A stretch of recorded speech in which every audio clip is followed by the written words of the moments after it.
Hello दोस्तों, welcome to money IQ। आज बात करेंगे मनी मैनेजमेंट कैसे करना है, पैसे को मैनेज कैसे करना है, कैसे मंथली खर्चों को मैनेज करके अपना फ्यूचर प्लानिंग कर। देखिए, मान लीजिए you are in your 25 years, okay, and you earn approximately in between 10,000 to 15,000 per month, because mostly Indians, average Indian, approximately 90% earn in between 10 to 15,000। So हम आज उनकी बात करेंगे जो 10 से 15,000 रुपए कमाते हैं, और इस 15,000 की कमाई में भी मनी मैनेजमेंट करते हुए, अपने खर्चों को मैनेजमेंट करते हुए फ्यूचर की कैसे प्लानिंग करें। तो देखिए, सबसे पहले मैं ये नहीं बोलूंगा जैसे दूसरे बोलते हैं कि म्यूचुअल फंड ले लो, स्टॉक इन्वेस्टिंग कर लो, ये कर लो, वो कर लो। सबसे पहले आपको अपना और अपने परिवार का ख्याल रखते हुए इंश्योरेंस लेना है। अभी आप लोग बहुत सारे ये बोलोगे, यार इंश्योरेंस में क्या रखा है भाई, इंश्योरेंस में अपना प्रीमियम खर्च करूंगा 1,000-2,000 रुपए या साल के 10,000 रुपए, तो वही बेटर है कि मैं उस 10,000 रुपए को अपना म्यूचुअल फंड में इन्वेस्ट कर दूं या फिर स्टॉक में इन्वेस्ट कर दूं, और वो पैसा तो मेरा जल्दी से बढ़ जाएगा। वो तो अगले करोड़ों रुपए बन जाएंगे अगले 50 साल में या 10 साल में या 20 साल में या 30 साल में, अकॉर्डिंग टू योर एज और योर फ्यूचर प्लानिंग। तो दोस्तों,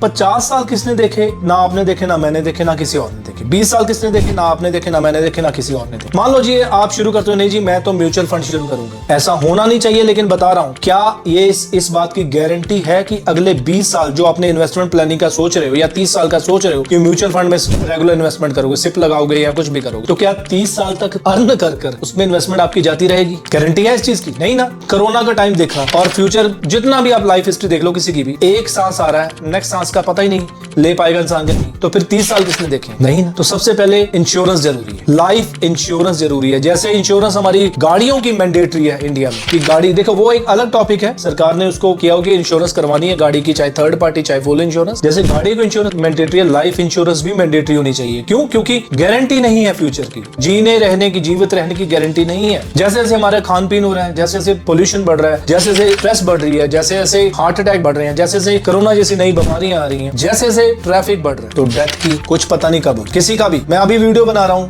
मेरा नहीं पता कि अगली बात आपको बता पाऊंगा कि नहीं। तो इस हिसाब से इंश्योरेंस किया होगा। मान लीजिए आप अपने 25 के या 30 साल के अंदर हो या 35 साल के अंदर भी हो, तो अप्रॉक्सीमेटली 10,000 रुपए से लेके 12,000 रुपए साल का आपका करोड़ रुपए का इंश्योरेंस कवर हो जाएगा, लाइफ इंश्योरेंस। ठीक है, 10,000 रुपए साल का मतलब है कि 800-700 रुपए आपका प्रीमियम जाएगा, और आपका लाइफ कवर जो है 1 करोड़ का सिक्योर है। उससे क्या है, इन केस, वैसे ऐसा होना नहीं चाहिए, इन केस किसी की भी जो अगर आप इसमें इन्वेस्टमेंट कर रहे हो फ्यूचर प्लानिंग, मान लीजिए डेथ हो जाती है, तो पीछे आपका परिवार है, माँ बाप है, अगर शादीशुदा हो, बीवी है, भाई बहन है, बच्चे हैं, वो 1 करोड़ रुपया उनके काम तो आएगा ना, उनकी लाइफ अच्छी बनेगी ना। जो आपकी जिम्मेवारी थी जीवित रहते हुए, वो आपके जाने के बाद पूरी तो होगी ना। बच्चों की पढ़ाई पूरी होगी, फैमिली का जो खान पीन है वो पूरा रहेगा, अगर रेंट पे रहते हो वो रेंट टाइम पे जाता रहेगा, उनके खर्चे पूरे होंगे। तो ये अगर मान लीजिए 25 साल की स्टार्ट एज में आपने 10,000 म्यूचुअल फंड में लगा रहे, मंथली या ईयरली 10,000 का प्रीमियम आप इंश्योरेंस में भर रहे हो। म्यूचुअल फंड आपको 1 करोड़ का रिस्क नहीं देता, अगले साल डेथ हो जाती है, तो वो 10,000 का 10,000 ही सिर्फ फैमिली को मिलेगा, या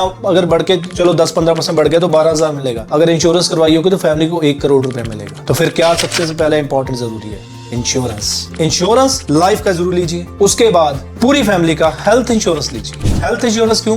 एक बार किसी हॉस्पिटलाइज कोई भी हो जाता है, आप या फैमिली में कोई भी, तो एवरेज 4-5 लाख का बिल तो ऐसे फट जाता है, और गवर्नमेंट आपको पता हमारे भारत की ज्यादातर सपोर्ट नहीं करती। तो इंश्योरेंस लिया होगा तो भाई आप लोग अपना मेडिकल का खर्चा, दवाइयों का खर्चा, वो तो कवर हो जाएगा। और देखो, जैसे जैसे खादों वाले खाने हम खा रहे हैं, अच्छी डाइट नहीं हो पा रही, पोल्यूशन में रह रहे हैं, कोरोना जैसी बीमारी आ रही है, तो हेल्थ इंश्योरेंस जरूरी है। पता नहीं कब कौन सी बीमारी आके घेर ले, और हार्ट अटैक तो वैसे ही आजकल हो रहे हैं, चाहे यंगर को भी हो रहे हैं, जो 25 वाले, 22 वाले, 30 वाले को भी हो रहे हैं, सो साइलेंट अटैक जिसको बोलते हैं, वो भी हो रहे हैं। उसके बाद बीपी, ब्लड प्रेशर, वो तो रेगुलर लोग गोली खा रहे हैं। तो बीपी की दोस्तों बीमारी तो हर एक को ही है, स्ट्रेस की बीमारी हर एक को है, शुगर ये तो देखो एवरेज हर एक को, यूरिक एसिड, जैसे जैसे हम खान पीन गलत खा रहे हैं यूरिक एसिड भी है। इन बीमारियों, वेट, एक्स्ट्रा वेट, वो तो बहुत है। तो इन बीमारियों की वजह से और बीमारियां भी लग रही हैं, किडनी की प्रॉब्लम, पता नहीं क्या क्या, तो इसलिए हेल्थ इंश्योरेंस जरूरी है। फैमिली की हेल्थ इंश्योरेंस, आपकी लाइफ इंश्योरेंस जरूरी है। और अगर पैसे हैं तो फैमिली के अदर मेन मेंबर की भी, वैसे तो सभी मेन है, लेकिन अर्निंग हैंड वाले मेंबर की लाइफ इंश्योरेंस साथ में और जरूरी है। मान लीजिए अगर आप हो, आपकी वाइफ भी कमा रही है, माँ बाप भी स्टिल आपकी कमा रहे हैं, तो उनकी लाइफ भी जरूरी है इन लाइफ इंश्योरेंस, क्योंकि जैसे जैसे कमाई उस हिसाब से करते हैं, तो उन खर्चों को फ्यूचर में मैनेज करने के लिए इंश्योरेंस। उसमें हेल्थ इंश्योरेंस हो गया, ये इंपॉर्टेंट काम तो अभी आपने कर लिए। अभी है मनी मैनेजमेंट कैसे किया जाए। 15,000 की अर्निंग है, 800 रुपए आपका प्रीमियम निकल गया पर मंथ आपके हिसाब से, एवरेज अगर 35 से नीचे हो तो आपका लाइफ इंश्योरेंस पे अप्रॉक्सीमेटली ली 15 से 20,000 रुपए आपके पूरी फैमिली को कवर करने में निकल जाते हैं साल के, या 25,000 अपना हेल्थ इंश्योरेंस के, महीने का कितना बना 2,000 वो निकल गया, 800,000 रुपए एक हो गया, 2,000 वो हो गया, 3,000 रुपए आपके निकल गए, बचे कितने 12,000। अगर 15,000 रुपए इनकम है एवरेज, 12,000 में क्या करें, कैसे करोड़पति बने, कैसे बने? तो बनना कैसे दोस्तों, सिंपल फॉर्मूला है, 2 वे है। म्यूचुअल फंड, अगर टाइम है आपके पास, टाइम नहीं है तो म्यूचुअल फंड, अगर टाइम है तो उससे बेटर एक और प्लान बताऊंगा, सिंपल 25% जो आपकी अभी बाकी इनकम बची, इसमें से 25 से 30% आपने 25% लेके चलो सेव कर, अप्रॉक्सीमेटली कितना बना वो 3,000, 9 से 10 मान लो 9,000 रुपए या 9500 रुपए अपने खर्चों को मैनेज, अगर 15,000 इनकम ज्यादा है तो उस हिसाब से आप कर लेना। जितना भी आपके पास अर्निंग है बचा रहे हो, इंपॉर्टेंट काम निकालने के बाद इंश्योरेंस वाले, उसका 25% आप लोगों ने सेव करना, मतलब फ्यूचर में प्लानिंग करते हुए म्यूचुअल फंड में या फिर स्टॉक में। तो म्यूचुअल फंड में 2 तरह के म्यूचुअल फंड है, depth mutual fund, hybrid mutual fund, equity mutual fund, किसमें जाना? अगर तो अकेला म्यूचुअल फंड का टारगेट, तो म्यूचुअल फंड 3,000 आपके पास बचे, तीनों 1,000 डिवाइड कर लो, 1,000 रुपए डेप्थ म्यूचुअल फंड, 1,000 रुपए मिड कैप म्यूचुअल फंड, 1,000 रुपए और 1,000 रुपए आपने स्मॉल कैप में, small cap mutual fund, depth mutual fund को भी बोल सकते हैं, लार्ज कैप म्यूचुअल फंड भी बोल सकते हैं, तीनों में 1,000 रुपए डिवाइड कर दो। या फिर थोड़ा और रिस्क लेना है, लाइफ के 25 में हो भी, 25 में हो भी, अभी आप चल रहे हो, जिंदगी एवरेज देखो, ये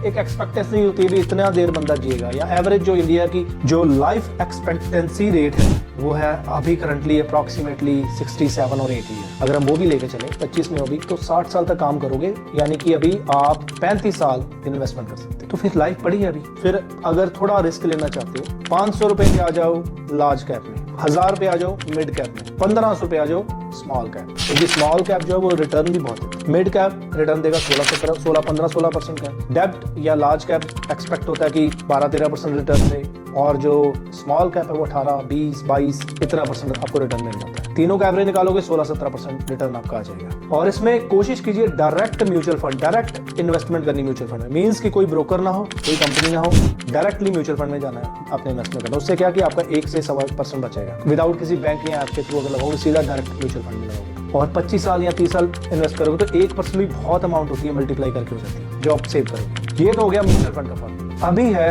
अगर आपके पास टाइम है, बहुत सारी एप्स हैं, बहुत सारे प्लेटफॉर्म हैं, मैं नाम लूंगा तो आपको लगेगा प्रमोशन, आप खुद से रिसर्च कर लेना, जो कि आपको डिलीवरी पे चार्ज नहीं करते आजकल। अगर आप ट्रेडिंग करोगे तो चार्ज करेंगे, अगर आप डिलीवरी लोगे तो चार्ज नहीं करेंगे। तो 3,000 रुपए आपके पास अभी वही बचे हैं। म्यूचुअल फंड में आप जा नहीं रहे, ट्रेडिंग आपके पास टाइम है मंथली कुछ देखने का, तो बहुत अच्छा स्टॉक बताता हूँ, ये कोई नहीं बताएगा क्या है वो। अच्छे स्टॉक चुन लीजिए, 15 से 20, 15 ही बहुत हो गए, 3,000 रुपए आपके पास, या आपके पास मान लीजिए 10 स्टॉक ले लीजिए बड़े, जिसमें एक्साइड इंडस्ट्रीज भी हो सकते हैं, आईटीसी भी हो सकते हैं, स्मॉल कैप में अदर आप रिसर्च कर लेना, और मिड कैप में भी रिसर्च करना, अच्छे वाले, और उनका आपने देखना है थोड़ा सा डेप्थ रेशियो क्या है उनका। मेन मोटे मोटे पॉइंट बताता हूँ, बाकी तो बहुत डिटेल होती है इसकी। मेन ये है कि उनकी सेल फिगर ग्रोथ होनी चाहिए, कैश जो है उनके पास आना चाहिए, या मतलब ये नहीं डेप्थ पे ही उधारी पे माल बेच रहे हैं, वो नहीं, कैश पे माल बेच के उनको रिकवरी भी होती हो। जो उसका स्टॉक का प्रमोटर है, प्रमोटर होल्डिंग जो है 52% के अबव हो, तो उससे क्या है कि आपको एक रिस्क फैक्टर कवर हो जाएगा कि प्रमोटर बीच में भाग नहीं रहा, उसको अपनी कंपनी में इंटरेस्ट है, उसको अपने बिजनेस में इंटरेस्ट है, अपने प्रोडक्ट्स में इंटरेस्ट है, वो कोशिश करके उसको प्रमोट करे अपने बिजनेस को। और डेप्थ कम से कम हो कंपनी के ऊपर, डेप्थ टू इक्विटी रेशियो वो कम हो, और प्रॉफिट का ग्रोथ भी होता रहे, थोड़ा हो चाहे लेकिन होता रहे। और एक और पॉइंट, अगर डिविडेंड गिविंग कंपनी हो तो बहुत बढ़िया, बुक वैल्यू के आसपास हो या उससे नीचे आप स्टॉक उठा पा रहे हो तो बहुत बढ़िया। ऐसी कंपनी 10 से 15 कंपनी की लिस्ट बना लो। 3,000 रुपए हर महीने एक डेट सेट कर लो। मान लो आपको सैलरी मिलती है 12 तारीख को, 10 तारीख को, 5 तारीख को, 8 तारीख को, तो उस हिसाब से एक डेट सेट कर लो कि यार 8 को सैलरी मिली है, तो अगले 9 से लेके 12 या 13 तारीख यानी 4 के दिन के बीच आपने वो जो सिलेक्ट किए 10 स्टॉक 200 रुपए या 300 रुपए जो भी है आपको ठीक लगे, आपने रेगुलर इन्वेस्टमेंट करनी है अगले 30 साल। जैसे म्यूचुअल फंड भी तो यही करता है, लेकिन म्यूचुअल फंड आपसे 102% आपसे ले लेता है अपना जो फीस है या सर्विस चार्जेस, लेकिन स्टॉक में खुद से करोगे, डिलीवरी लोगे, कोई चार्ज नहीं लगेगा। और 200 रुपए या 300 रुपए इन्वेस्ट करके चाहे एक ही स्टॉक आ रहा है ले लो, हर महीने ऐसे करो, रेगुलर म्यूचुअल फंड की तरह इन्वेस्टमेंट करते रहो। क्या होगा तो इसके फायदे देखिए, म्यूचुअल फंड के क्या फायदे, इसके अलग से क्या फायदे। इसका फायदा ये है, तो देखिए स्टॉक में जब इन्वेस्ट करते हो एक तो आपको कोई फीस नहीं देनी पड़ती, डायरेक्टली जब करोगे डिलीवरी फीस नहीं लगे, डिलीवरी चार्जेस नहीं लगे। और म्यूचुअल फंड आपको डिविडेंड नहीं देता, सिर्फ उसकी एनएवी बढ़ती है। स्टॉक आपको, अच्छे स्टॉक आपको डिविडेंड देते हैं, तो आपको क्या होगा, डिविडेंड की अर्निंग होगी, इनकम होगी। उसके बाद जो स्टॉक है उसकी ग्रोथ भी ज्यादा होगी। स्टॉक है डिविडेंड के साथ साथ आपको कई बार वो देखो स्टॉक स्प्लिट होता है, स्टॉक बंद पड़ जाते हैं आपके, कंपनी को प्रॉफिट होता है आपके पास 100 शेयर है, आपको 200 शेयर और दे रही है, 100 और दे रही है, 300 शेयर और दे रही है, तो आपकी इक्विटी बढ़ती है जल्दी से। तो इसलिए डायरेक्टली म्यूचुअल फंड में अगर आप सिप फंड, इसको क्या बोलेंगे, स्टॉक सिपिंग ये बोलेंगे। स्टॉक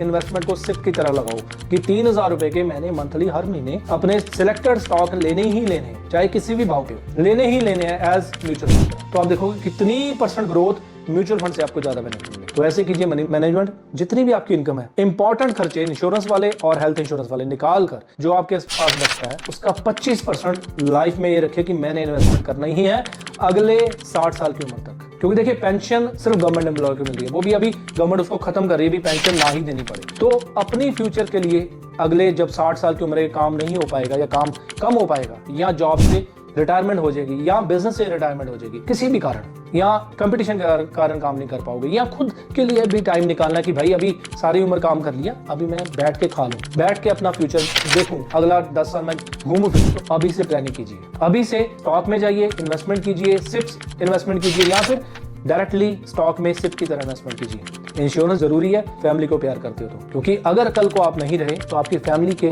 फ्यूचर को सिक्योर करेगा आपका इंश्योरेंस का अमाउंट। तो ऐसे कीजिए अपनी मनी मैनेजमेंट। थैंक यू, अलविदा, बाय बाय, नमस्कार, सत श्री अकाल। वीडियो अच्छी लगी हो तो जरूर शेयर कीजिए और कमेंट सेक्शन में कुछ बताइए।